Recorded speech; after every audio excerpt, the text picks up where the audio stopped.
everyone, it is Tanya. Welcome back to the channel and welcome to another speed build and to another installment of the Squish. Today I am building another tiny home in the game. We are actually building in the world of Brindleton Bay in this like back wooded area. This is one of my favorite areas of this world, but I feel like I haven't built here in a while, so that's what we are doing today. This is going to be a little bit of a bigger tiny home, as I did create one recently that was pretty much a micro home. This one is not a micro home. It's actually fairly spacious, and the idea behind it was something that was a little bit more rustic but had modern fixtures. I was kind of thinking maybe this was renovated over time, so it's kind of a mixture of those two styles. So this is probably called like Rustic Contemporary or something like that tiny home, so I really hope you will enjoy it. If you do and you'd like to download this build, it is available on the Sims 4 gallery. You can find it under my EA ID, which is Gryphi, Gryphi. You could also find it under the hashtag Gryphi, and that information will also be in the description down below as well. So the shape has pretty much come together here, but the color scheme is going to change. I feel like anytime we build something slightly modern, I want to go with like a black and brown color scheme, which was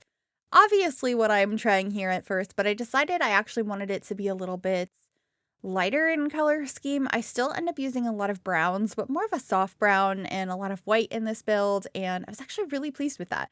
I think it ends up being a really cute house, and it's actually a 2-bedroom tiny house. And both bedrooms have full-size beds in them, so you can have, or double beds in them, so you can have probably up to 4 Sims in this house, although the beds are up against the wall, so it depends on if the scooting feature is working in your particular game or not. But as you can see, the colors are getting a little bit lighter here. I end up using this paneling on the outside in this light beige color, and then I bring in a dark brown on these pieces. I tried this green first, but I didn't quite like it.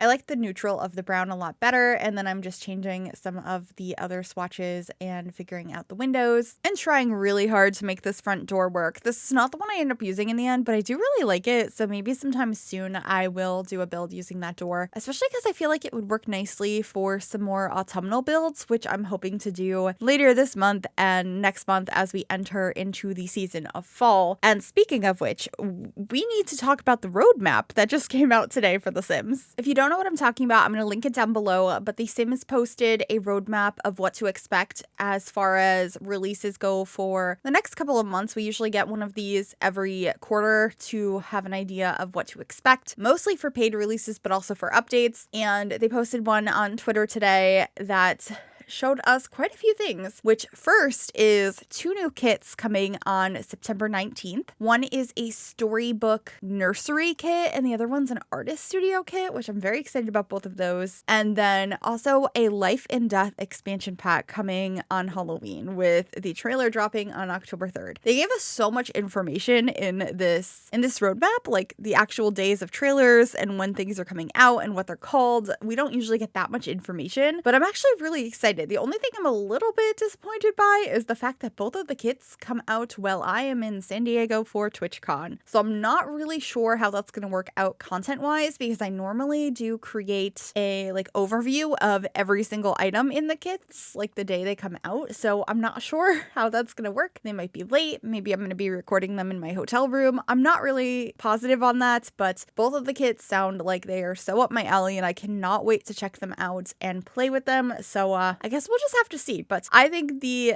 packs that are coming in the next couple of months sound awesome. I would love to hear your ideas and what you're thinking of them. Are you excited for these? Yeah, I just want to talk about it because I'm really excited. Anyway, back to the build. I've pretty much talked over the entire floor planning process. You walk in and you are in the kitchen. There's a little hallway with doors to all of the other rooms, including an archway into the living room. There's a bathroom in the front of the house and 2 bedrooms. And for the kitchen, I do use these counters from Home Chef Hustle and then some other modern appliances, but I end up decorating the space with some items that feel a little bit more rustic.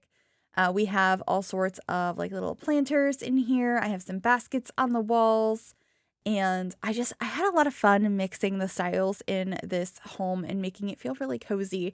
Right now it's feeling very neutral. I do add some more color, so it's not going to be quite as neutral, although I do like how it looks this way as well.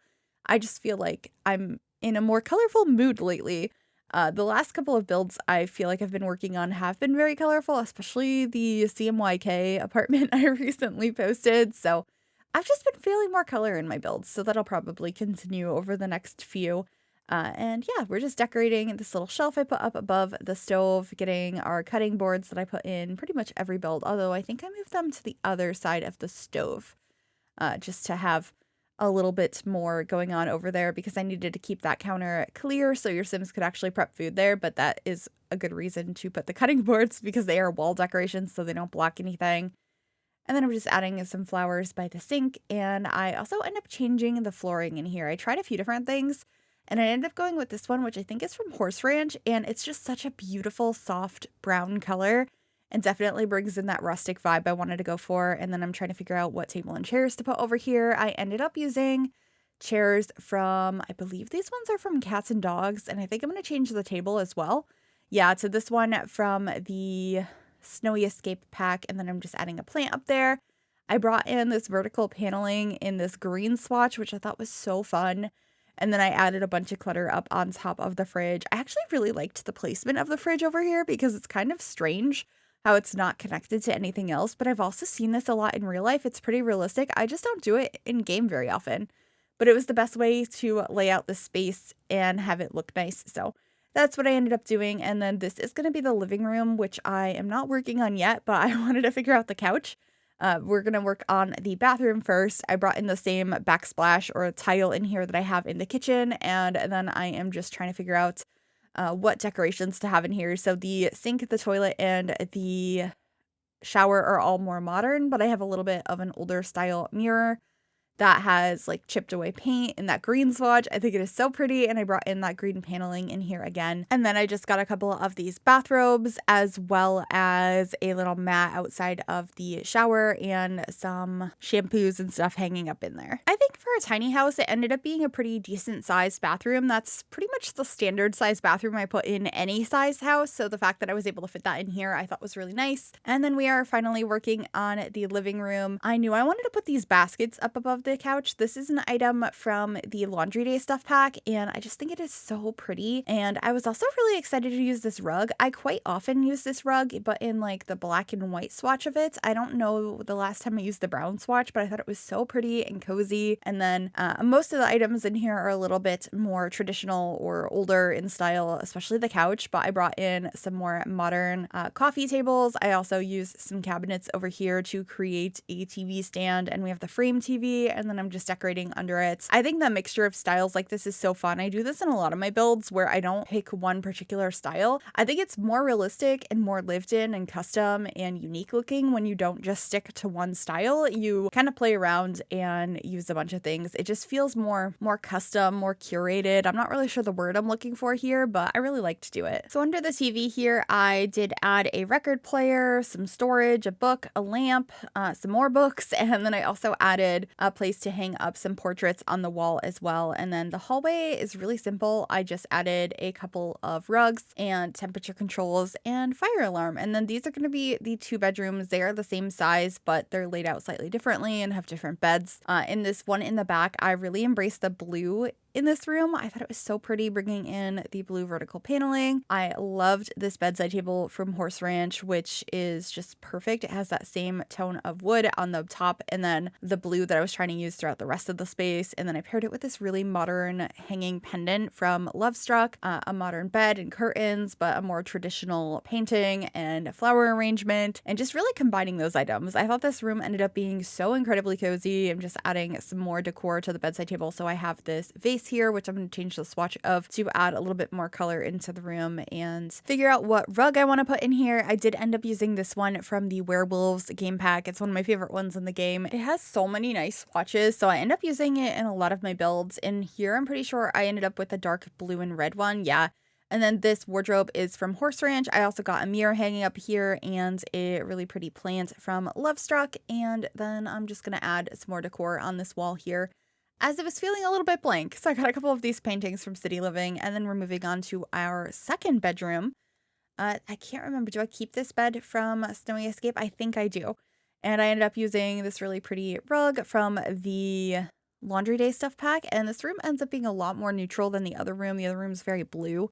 This one's very beige, but I end up thinking it looks super cute in the end. I love the plants over the bed. I also got some more plants on this little dresser, and the dresser kind of doubles as a nightstand. I do that in a lot of smaller rooms. I think it's quite realistic. The other room I thought catered to a different layout than this one did, though. And then I just added a bookcase at the end of the bed to fill in that space and stuck a little TV in there as well. There's also an armchair, a big plant, a lamp. I feel like this would be just such a cozy reading spot for this sim. And then I just got a little bit of artwork on the wall as well. It's a pretty simple room, but I feel like it fit in a lot of items. And I was just really proud of how this space came out. But we were finally heading outside to work on the landscaping. And this did take me a while to do. I wasn't really sure what I wanted to do here. I knew I wanted it to feel a little bit overgrown because the environment feels that way around this lot. So I'm just trying to draw out where I might have some flower beds. I was thinking of having this like gravel in the front of the build. I wasn't really sure of it. I do end up erasing a bunch of it over time, but I kept a lot of that in so you could see the process. Just grabbing a bunch of different debug plants that I'm seeing in the environment or feel like they would fit into this area and trying to lay those out nicely. I also got some of these debug rocks to kind of frame it out. I used a couple of those and layer them over on this side of the build. And I should be erasing this bit soon in the front of the gravel. Because I actually ended up using some pathways. Yeah, these instead. And I have it so it kind of zigzags in the front, so it's not just straight out. So you can kind of see what I mean here. And I have it kind of go to the front of the lot that way to add a little bit more visual interest. Also grabbed our mailbox, and I don't remember to get the trash can until the end of the build, and it's kind of like tucked around on the side. But I am getting some bigger trees on the property now, a combination of evergreens and just some other trees you would see in Brindleton Bay. And I ended up adding a lot of low-lying plants under most of the trees. That's something I tend to do. I think the ones I'm using here are from Horse Ranch. But I do this in a lot of my builds. I just feel like it also looks more realistic. The trees kind of feel weird when you just place them in the middle of the grass because the ground is so flat. So it adds a little bit of extra texture. And so I tend to do that.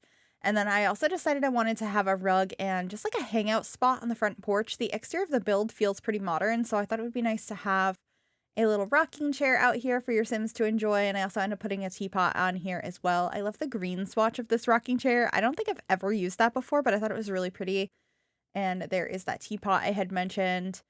And then we're just adding some more plants. I've been using this bush from Cats and Dogs quite a bit recently. I mean, it makes sense in this build because I am building in Brindleton Bay, but something about the colors on it I've been really enjoying lately. So just adding that in all over the property and then playing around with some more terrain paint and figuring out what other things I wanted to add. So I do end up adding a couple of planters out here as well as some like fake flowers. And I also added a fire pit for your Sims to gather around and like roast marshmallows or cook food. I thought that was a nice addition, and I'll just be getting some rocks to kind of have a pathway over to that and make it feel a little bit more intentional and built into its environment. I actually ended up using the fire pit object from the little campers kit, which I haven't used that much, but I thought it looked a little bit more modern, but also kind of fit the vibe I was going for here. I thought it was really cute. It's a cozy outdoor activity for your Sims to enjoy.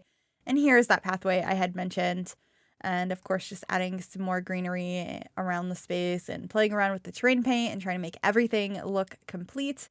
And that's pretty much it for this build. I really hope you enjoyed this one. If you did, make sure you give this video a big thumbs up. You can also subscribe to the channel if you'd like to see more and click that bell to be notified when I upload. I also wanted to say a massive thank you to my YouTube members for making these videos possible. Thank you so very much for your support. And if you are interested in joining and becoming a member yourself, there is a join button below the video and a link in the description. And with that, I'm going to leave you all here. Please enjoy the screenshots and I will see you in the next one. Bye, everyone.